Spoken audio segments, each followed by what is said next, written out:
नमस्कार शिक्षक बांधवांनो, अभ्यास ट्री या यूट्यूब चॅनलमध्ये आपल्या सर्वांचं स्वागत आहे. आपण सध्या महा-टी-ई-टी 2025 ची तयारी करत आहोत. त्यामध्ये येत्या 23 नोव्हेंबर रोजी संपूर्ण महाराष्ट्रामध्ये ही परीक्षा होणार आहे. तर मित्रांनो, आज आपण पाहणार आहोत गणित पेपर 2 मधील अतिमहत्त्वाचे प्रश्न. ते आपण काही ट्रिक्सनं आणि काही लॉजिकनं सोडवण्याचा प्रयत्न करणार आहोत. मित्रांनो, हे प्रश्न पाहिल्यानंतर आपल्याला असं वाटेल की 100% असेच प्रश्न येत असतात आणि असेच प्रश्न येत असतात म्हणून तर मग आपण या प्रश्नांचा सराव आजच्या व्हिडिओमध्ये करणार आहोत. तर मग पुढे जाऊयात. मित्रांनो, पुढे जाण्या अगोदर आमच्या या चॅनलला सबस्क्राईब करा आणि बेल आयकॉन प्रेस करायला विसरू नका. मित्रांनो, जसं आमचं हे यूट्यूब चॅनल आहे तशाच पद्धतीनं आमचं WhatsApp चॅनल देखील आहे. सोबतच आमचं टेलिग्राम चॅनल आहे. या व्हिडिओची जर आपल्याला PDF हवी असेल तर आपण टेलिग्राम चॅनलवरती जाऊन ही PDF आपण मिळवू शकता. तर मग वेळ न लावता सुरुवात करूयात आपल्या आजच्या या खास विषयाला. तर मग आजचं आपलं टायटल आहे गणित पेपर 2 मधील अतिमहत्त्वाचे प्रश्न. तर सुरुवात करूयात. पहिला प्रश्न आहे या ठिकाणी एका संख्येच्या 3/5 भागाला 24 ने वाढवल्यावर ती संख्या मिळाली तर ती संख्या काय आहे किंवा कोणती आहे? हे पर्याय आपल्यासमोर या ठिकाणी दिसत आहेत आणि या पर्यायापैकी करेक्ट उत्तर आहे ते म्हणजे 60. पण हे कसं आहे त्याची आम्ही एक तुम्हाला हिंट देत आहोत. संख्या आपण x मानायची आहे आणि x मानून तिच्या 3/5 यामध्ये त्या भागामध्ये 24 न वाढवायचे आणि समीकरण तयार करायचे आणि मग सोडवायचं आहे. तर मग करूयात आपण एक प्रयत्न या ठिकाणी सोडवण्याचा. आपल्याला संख्या माहीत नाहीये, संख्या आपण x मानूयात.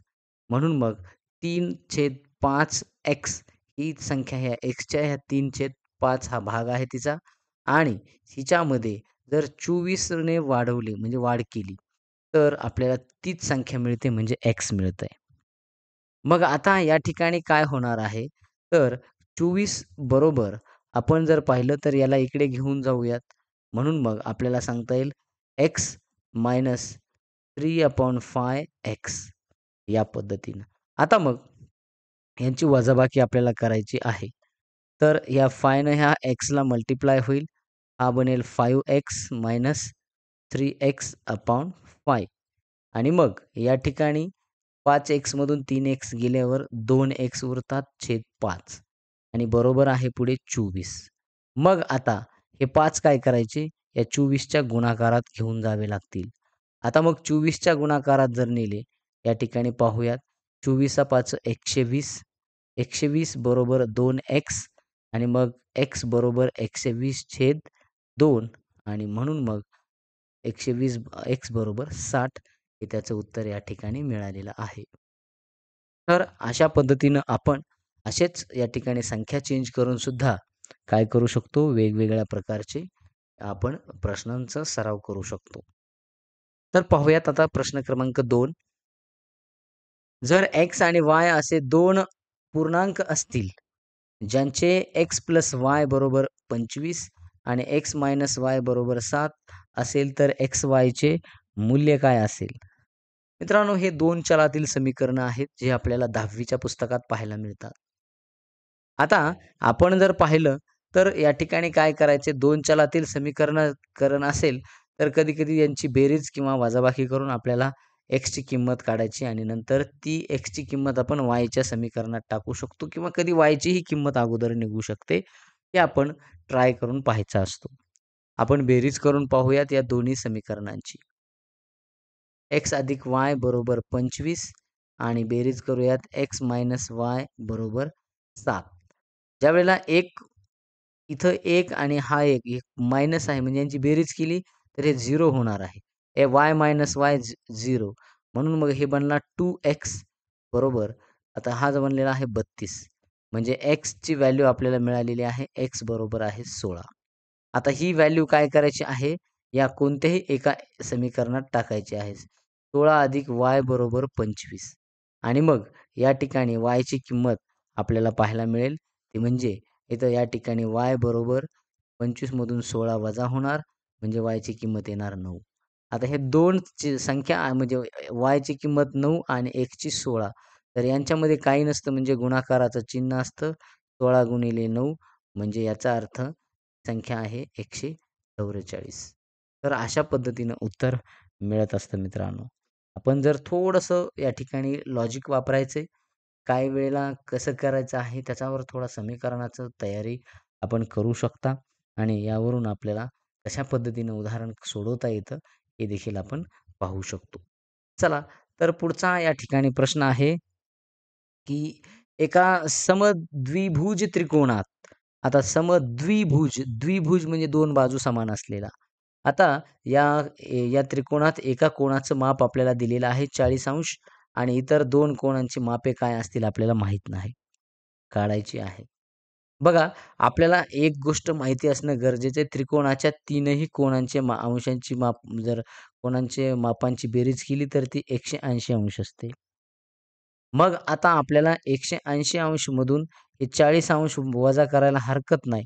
म्हणजे या ठिकाणी आपल्याला 140 अंश उरलेले आहेत. म्हणजे ते 2 कोनाचे आहेत.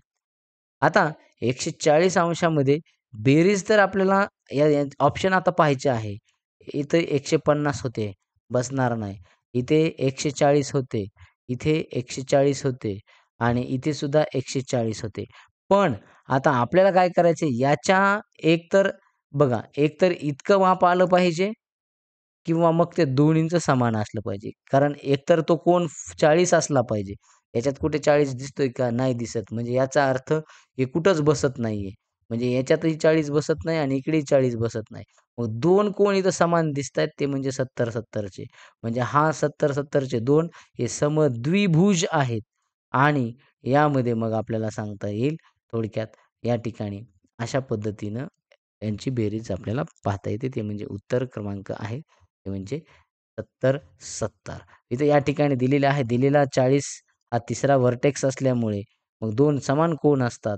म्हणून मग आपल्याला या ठिकाणी पाहायला मिळतं. बघा या ठिकाणी मग 140 वजा 40 भागिले 2 म्हणजे हे 70-70 चे अशा पद्धतीने आपल्याला पाहायला मिळत असतात. पुढचा प्रश्न आहे एका घनाच्या पृष्ठभागाचे क्षेत्र म्हणजेच थोडक्यात पृष्ठभागाचं क्षेत्र विचारलेलं आहे. सरफेस एरिया आपण त्याला म्हणत असतो. हे एकंदरीत याला मराठीत पृष्ठफळ बी म्हणतात. आता मग या ठिकाणी तर त्याची एका बाजूची लांबी किती असं विचारलेलं आहे. घनाचा पृष्ठभाग या ठिकाणी दिलेला आहे. तो म्हणजे 6a². आता मग आपल्याला या ठिकाणी सांगता येत असतं, की हा जो या ठिकाणी दिलेला आहे, तर आपल्याला वेगळं काहीच करायचं नाही. सरफेस एरिया जो आहे, मग सरफेस एरिया काय आहे 6a². मग किती आहे तो 384 सेंटीमीटर स्क्वेअर. ओके. मग आता a² किती होईल हे आपण समजून घेऊयात. a² जर आपण 384 भागिले याला 6 भाग द्यायचा. मग या ठिकाणी 6चा जर भाग दिला आपण बघा या ठिकाणी उरतात 2 आणि इथं 24 म्हणजे इथं 64 येतंय. म्हणजे ए बरोबर 8 येणार आहे. म्हणून मग आपल्या या ठिकाणी एची बाजू विचारलेली आहे. एका बाजूची आणि हे थोडक्यात आपल्याला माहिती आहे घनाची एक बाजू म्हणजे सगळेच हे असतात. तर बघा म्हणून मग या ठिकाणी आपल्याला सांगता येईल, की 8 सेंटीमीटर अशी त्या घनाची काय आहे बाजू आहे. पाहूया त्याची हिंट कशी दिलेली आहे. 6a² सेम त्याच पद्धतीने जे आपण या ठिकाणी पाहिलेलं आहे.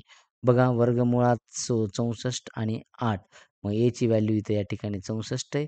तर म्हणजेच इथं ती वर्गमुळात 64 आहे. म्हणून ती 8 सेंटीमीटर आलेली आहे. हे आपण या ठिकाणी समजून घेणे आहे. त्यानंतर प्रश्न क्रमांक 5वा आपण या ठिकाणी पुढे पाहूयात. प्रश्न क्रमांक 5वा आहे 3/4 आणि 5/6 यांचे लसावी म्हणजेच LCM काय येईल? मित्रांनो इथं आपल्याला फ्रॅक्शनचा LCM विचारलेला आहे आणि फ्रॅक्शनचा जर LCM विचारलेला असेल, तर त्यासाठी या ठिकाणी आम्ही एक हिंट आपल्याला देतोय. ती म्हणजे फॉर्म्युला बघायचा हा LCM ऑफ न्यूमरेटर्स न्यूमरेटर म्हणजे जे अंश असतात त्यांची LCM करायचे आणि GCD ऑफ डिनॉमिनेटर्स आणि मग जे खाली छेद जे आहेत यांचा मसावी लिहायचा आहे. म्हणजे वरच्यांचा लसावी आणि खालच्यांचा मसावी म्हणजे अंशांचा लसावी आणि छेदांचा मसावी. बघूयात मग 3 आणि 5 यांचा जर आपण लसावी काढला तर तो येत असतो 15 आणि त्यानंतर 4 आणि 6 यांचा जर मसावी काढला तर तो येणार आहे 2. झालं आपलं उत्तर या ठिकाणी मिळालंय मित्रांनो. अशा पद्धतीनं आपण फ्रॅक्शनचा एल-सी-एम काढू शकतो. हे लक्षात राहू द्यायचं आहे. चला त्यानंतर पुढे एका चौरसाचे क्षेत्रफळ. बघा चौरस दिलेला आहे आणि मग आपल्याला समजलं पाहिजे, की चौरसाचे जे क्षेत्रफळ आहे ते किती आहे या ठिकाणी 196 मीटर स्क्वेअर आहे. त्या चौरसाचा व्यास म्हणजेच डायगोनल किती आहे? असं या ठिकाणी आपल्याला विचारलेलं आहे. आता या ठिकाणी मग बघूयात आपल्याला समजलं पाहिजे, की आपण काय करतोय तर. आपण या ठिकाणी उत्तर आहे ते म्हणजे 14 वर्गमुळात 2. पण कसं आलेलं आहे ते या ठिकाणी आपण पाहूयात. आपल्याला इथं बाजू दिलेली आहे का? बघा बाजू क्षेत्रफळ दिलंय आणि मग क्षेत्रफळावरून आपल्याला बाजू मिळत असते. बघा, क्षेत्रफळ चौरसाचे क्षेत्रफळ म्हणजे बाजूचा आपल्याला माहिती आहे सर्वांना वर्ग आहे. मग कोण 196 कोणाचा वर्ग आहे? तर तो 14चा वर्ग आहे. म्हणजे बाजू मिळालेली आहे 14. आता मग डायगोनलचं सूत्र काय आहे? जी समजा बाजू असेल, ज्या कोणतीही बाजू असो, बाजू गुणिले वर्गमुळात 2. म्हणून मग या ठिकाणी बाजू किती आहे? 14 आहे. म्हणून उत्तर आपलं येणार आहे 14 वर्गमुळात 2. हे त्याचं सूत्रावरून आपल्याला जावं लागेल मित्रांनो आणि समजून घ्यावं लागेल. चला त्यानंतर 7वा प्रश्न या ठिकाणी आपण देत आहोत. 7वा प्रश्न आहे एका संख्येच्या 20% आणि दुसऱ्या संख्येच्या 30% ची बेरीज ही 26 आहे. जर पहिली संख्या ही दुसऱ्या संख्येच्या अर्धी असेल, तर मोठी संख्या काय किंवा किती किंवा कोणती? अशा पद्धतीनं आपल्याला प्रश्न त्या या ठिकाणी दिलेला आहे. आता पाहूयात याचे उत्तर निघणार आहे ते म्हणजे 65 आहे. पण कसं येणार आहे हे या ठिकाणी आपण आता पाहूयात. मित्रांनो एक गोष्ट आपण या ठिकाणी समजून घेऊयात. आपल्याला समजलं पाहिजे 20% 20% टक्क्याचं चिन्ह काढायचं म्हटलं की याला 100 न भाग द्यावा लागेल आणि इकडे आहे 30%. संख्या माहिती का एक संख्या माहीत नाही म्हणून तिला आपण 20 मानू. दुसरी संख्या माहीत नाही म्हणजे तिला आपण बी मानू आणि मग यांची जर समजा बेरीज केली तर ती किती येणार आहे मित्रांनो? तर ही बेरीज येणार आहे ती म्हणजे 26. आता मग या ठिकाणी आपल्याला समजलं पाहिजे, की एक पुन्हा अट दिलेली आहे, की जी पहिली संख्या आहे, तर बघा इथं या ठिकाणी आपल्याला सांगता येतं म्हणजे इथं 2/10 आहेत म्हणजे 0.2a आणि इथं या ठिकाणी हे 0 हे 0 कॅन्सल होणार आहेत आणि मग इथे 3/10 आहेत म्हणजे हे 0.3b आहे म्हणजे 26 आहे. आता मग या ठिकाणी काय करायचं इथपर्यंत आपल्याला हे कॅल्क्युलेशन मिळालेलं आहे. आपल्याला इथं दुसरी अट दिलेली आहे. जर पहिली संख्या ही दुसऱ्या संख्येच्या अर्धी आहे, म्हणजे ए जी आहे ही बीच्या किती आहे? अर्धी आहे, हाल्फ आहे. मग आता एची व्हॅल्यू आपल्याला कशात टाकायची आहे? कोणत्याही एकामध्ये ठेवून द्यायची आहे. बघा b/10. मग आता आपण काय करूयात या ठिकाणी एची व्हॅल्यू आपल्याला या ठिकाणी ठेवावं लागेल जिथं ए आहे तो. म्हणजे मग 0.2 अपॉन b/2 अशी ही या ठिकाणी व्हॅल्यू म्हणजे हे 2 आणि हे 2 काय होतील? कॅन्सल होतील आणि मग इथं 0.1 बनेल. तो बनला 0.1 बी आणि मग 0.1 बी ही याची झाली व्हॅल्यू. मग 0.1 प्लस 0.3 बी बघा 0.1 बी प्लस 0.3 बी हे बनलं 0.4 बी आणि मग हे 0.4 बी आहे तर याची व्हॅल्यू आहे 26 आपल्याला माहिती आहे आणि मग आपल्याला माहिती आहे बी इज इक्वल टू 26/0.4. आता मग 26/0.4 आहे. या 26ला काय करायचंय? आता याचा पॉइंट सरकवण्यासाठी आपल्याला याला दोन्हीला काय करावं लागेल?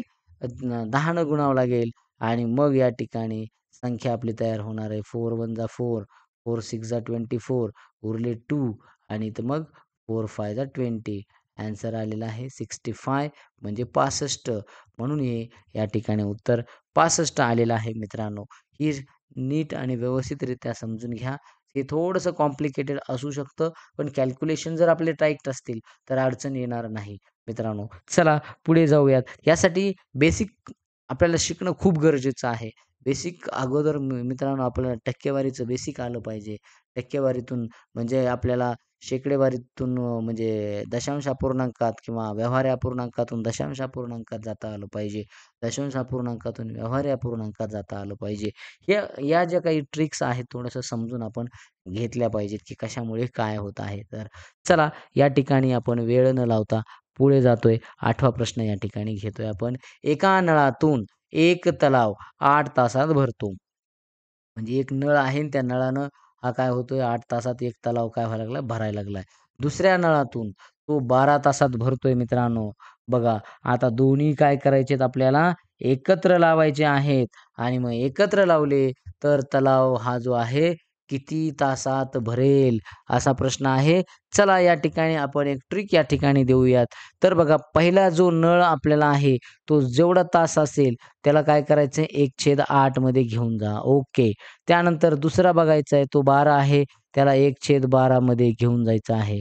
आता मग एकत्र दर आपल्याला यांचा काढायचा आहे, यांची बेरीज करायची आहे मित्रांनो. आता यांचा लसावी काढायचा आहे वरती आणि ह्याचा खालचा यांचा लसावी किती येतो थोडक्यात 24 येतोय.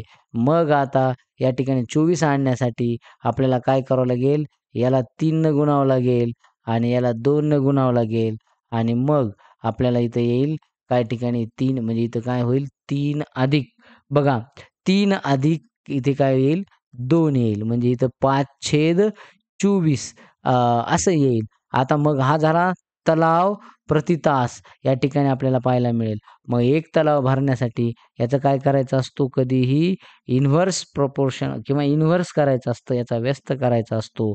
अशा पद्धतीनं म्हणजे हे 24/5 आहे म्हणजेच 4.8 तास या ठिकाणी लागणार आहेत. असं हे आपल्याला सांगता येते. म्हणून पर्याय क्रमांक 1 म्हणजेच ए हे त्याचं उत्तर आहे 4.8. चला त्यानंतर 9वा प्रश्न आहे. एका नगरीत लोकसंख्या दरवर्षी 10% ने वाढते. समजून घेण्याची एक गोष्ट आहे या ठिकाणी पाहूयात आपण. बघा एका नगरीमध्ये काय होतंय, की 10% वर्षानं म्हणजे दरवर्षी काय होते लोकसंख्या जी आहे ती काय होते वाढते आणि मग 2 वर्षानंतर काय झालेलं आहे जर लोकसंख्या आपल्याला माहीत नाही म्हणजे इथं किती आहे परंतु 2 वर्षानंतर डायरेक्ट लोकसंख्या दिलेली आहे ती म्हणजे बघा 12,100 तर मूळ संख्या म्हणजे मूळ लोकसंख्या किती होती असं आपल्याला या ठिकाणी काढायचं आहे. तर सगळ्यात महत्त्वाचं म्हणजे आपण एक या ठिकाणी ट्रिक समजून घेऊयात, की वाढीचा जो गुणक आहे तो आहे समजा 10% म्हणजे आपण जर 1 असेल तर त्याचा काय होईल 1.12 होईल 10 होईल. म्हणजेच 1.10. 2 वर्षानंतर गेलो तर हेच याचा गुणाकार होईल यांचा. म्हणजे याचा अर्थ हे होईल 1. याचा एक स्क्वेअर होईल आणि मग इथं हा जो स्क्वेअर आहे मित्रांनो, तो कोणता आहे? इथं याचा होईल, तर यांचा गुणाकार जर आपण पाहिला, तर तो 1.21 अशा पद्धतीनं होतो आणि मग आपल्याला पाहायला मिळते आता ह्याने काय करायचंय, ही जी संख्या आहे याला भागायचं आहे. आता मग काय करायचंय? बघा या ठिकाणी 12,100ला 1.21 न भाग द्यायचा आहे. मग काय करायचे 2 शून्य इकडे सरकवायचे असते. पॉइंट इकडे सरकवायचा आहे 2 ने. तर मग इकडे काय करावं लागेल यांना 100 न दोन्हीलाही गुणावं लागेल आणि मग बघा या ठिकाणी 2 आणि मग इथं या ठिकाणी ही 121 तयार होईल. आता मग 121 न 121ला भाग गेला आणि इथं 1 उरला. याच्यावर हे उरलेले काय करायचे आहेत आपल्याला 0 लावायचे आहेत. म्हणून मग या ठिकाणी आपलं ॲन्सर मिळालेलं आहे आपल्याला ते म्हणजे 10,000 असं या ठिकाणी त्याचं उत्तर आहे. तर बघा मित्रांनो अशा पद्धतीनं हे कॅल्क्युलेशन आपण करायचे आहेत. व्यवस्थितरित्या समजून घ्यायचे आहेत. त्यानंतर हा आपण 10वा आणि आजच्या या व्हिडिओतला हा शेवटचा प्रश्न या ठिकाणी आपण मांडतोय मित्रांनो. तर बघा 2 संख्यांचे गुणोत्तर हे म्हणजे त्यांचा रेशो हा 5:8 आहे. आता आणि त्यांचा एल-सी-एम म्हणजे थोडक्यात लीस्ट कॉमन मल्टिपल किंवा लोवेस्ट कॉमन मल्टिपल हा जो आहे, तर तो या ठिकाणी दिलेला आहे 120 आणि मग काय आहे त्यांचा 120 जर समजा या ठिकाणी त्यांचा एल-सी-एम असेल, तर आपल्याला त्याच्यातली लहान संख्या शोधायची आहे. म्हणजे लहान संख्या कोणती आहे हे आपल्याला विचारलेलं आहे. चला आपण पाहूयात याचं या ठिकाणी काय कशा पद्धतीनं हे सॉल्व्ह करायचे ट्रिक घेऊया त्याची.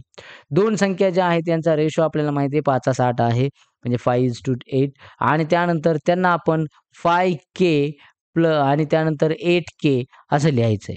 बघा आता म्हणजे यांचा आपण काय करायचंय मग काय करायचं सरळ-सरळ या ठिकाणी आपण लिहून घ्यायचं आहे. आता मग 5K आणि 8K मग इथं काय होईल यांचा आपण बघा एल-सी-एम जो आहे, एल-सी-एम कोणाचा 5K आणि 8K म्हणजे या ठिकाणी मग K इंटू एल-सी-एम जर आपण पाहिलं तर या ठिकाणी 5 आणि 8 आहेत. म्हणून मग या ठिकाणी आपण जर पाहिलं तर एल-सी-एम इथे बघा आपल्याला पाहायला मिळेल एल-सी-एम 5 इंटू 8 म्हणजे यांचा एल-सी-एम जर पाहिला तर तो 40 आहे.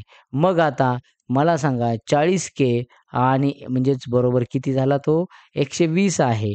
म्हणजे Kची व्हॅल्यू काय निघणार आहे तर K इज इक्वल टू 120 भागिले 40 येणार आणि मग या ठिकाणी आपल्याला सांगता येईल या ठिकाणी 3 Kची व्हॅल्यू 3 आलेली आहे. मग आपल्याला इथं मोठी संख्या काढायची असेल तर आपल्याला 5K करावं लागलं असतं. म्हणजे इथं बघा 8 म्हणजे 8K करावं लागलं असतं. परंतु छोटी संख्या आपल्याला शोधायची आहे. म्हणून हे 5K करायचं आहे. Kच्या ठिकाणी 5 गुणिले 3 म्हणजे ही 15 याची जी व्हॅल्यू आपल्याला पाहायला मिळालेली आहे. बघा एकदा व्यवस्थितरित्या समजून घ्यायचं आहे. काय करायचं नाही. या ठिकाणी रेशो जो दिलेला आहे त्यांना K लावायचेत आणि त्यांचा सुद्धा एल-सी-एम काढून घ्यायचा आहे.